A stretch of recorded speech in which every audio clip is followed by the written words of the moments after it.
Alors, c'est quoi un écrivain engagé aujourd'hui, à notre époque, celle du numérique, des mémoires qui se fragmentent? Pour explorer un peu cette question, on va se plonger dans l'œuvre de Kamel Daoud. C'est une figure vraiment fascinante, qui hérite d'une longue tradition, mais pour la réinventer totalement. Bon, pour bien comprendre, il faut repartir de la base, de la référence absolue, Jean-Paul Sartre.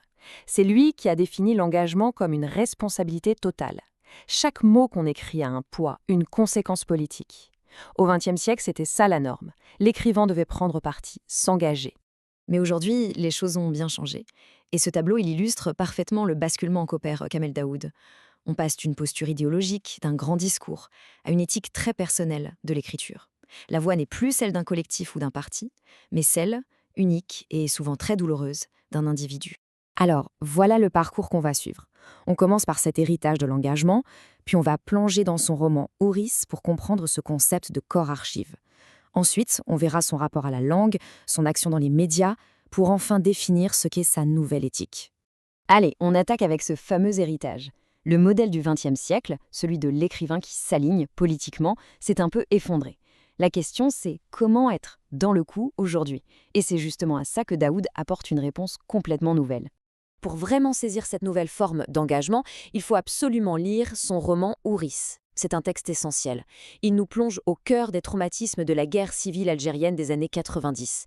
Mais attention, pas à travers un grand récit historique, non, à travers une expérience intime, presque charnelle. Et là, on touche au cœur du roman. L'idée est d'une puissance folle. La narratrice, qui s'appelle Aube, a été mutilée. Son corps porte les cicatrices de la violence politique, religieuse. Et comme l'histoire officielle, elle, a tendance à oublier, à tout lisser, eh bien son corps à elle devient une archive vivante. Un témoignage en chair et en os contre l'amnésie collective. Ce qui est absolument fascinant ici, c'est que l'écriture n'est plus juste un récit, ça devient un véritable acte de survie. La voix de la narratrice n'est pas une simple narration, c'est une forme de résistance.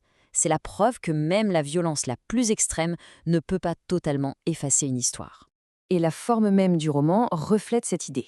On n'a pas un récit linéaire, classique, apaisé, c'est une narration éclatée, obsessionnelle. Ce n'est pas un simple choix de style, c'est une manière de nous faire ressentir l'impossibilité de raconter le trauma dans sa totalité. Ça nous force à une lecture active et forcément inconfortable. Le point crucial, il est donc là. L'engagement de Daoud, ça ne vise pas à guérir ou à réconcilier. Au contraire, ça cherche à troubler les consciences, à nous refuser le confort de l'oubli. La littérature devient un espace de vigilance permanente. Passons maintenant à un autre pilier de son engagement. Son choix, qui est tout sauf anodin, d'écrire en français. Ce n'est pas un choix neutre, c'est un acte politique et éthique à part entière. Pour Daoud, le français, ce n'est pas juste un outil de communication. C'est bien plus.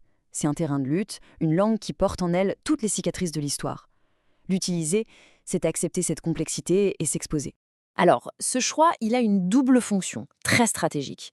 D'un côté, le français lui permet de prendre une certaine distance, une manière de formuler des critiques qui seraient peut-être impossibles à dire autrement.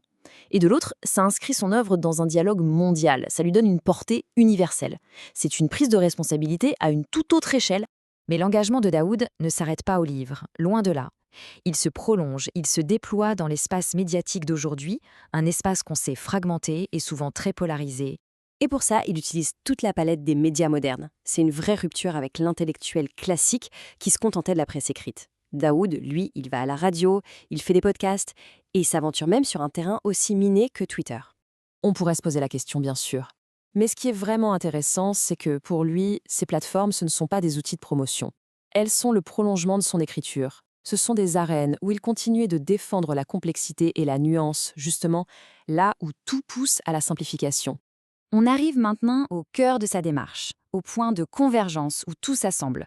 Parce que tous ces éléments, le corps archive de ses romans, la langue comme lieu de tension, sa présence dans les médias, ce ne sont pas des facettes séparées de son travail. Non, tout ça constitue les piliers d'une seule et même éthique, une éthique de l'exposition. Le principe fondamental de cette nouvelle éthique, il est là. L'engagement ne vient plus d'une position d'autorité, d'une idéologie surplombante, mais d'un lieu de vulnérabilité. C'est vrai dans ses romans, mais ça l'est tout autant dans ses chroniques ou ses tweets. Il ne parle pas au nom d'un groupe, mais depuis sa propre singularité, en s'exposant personnellement au risque, à la controverse. Finalement, Kamel Daoud redéfinit l'intellectuel engagé. Ce n'est plus celui qui prétend détenir la vérité, mais plutôt le gardien un peu inquiet d'une parole qui refuse de se taire. Son travail nous laisse avec cette question, qui est essentielle. À l'heure de l'infobésité, est-ce que la mission de l'écrivain, ce n'est pas justement de préserver un espace pour la parole blessée, complexe et forcément inconfortable ?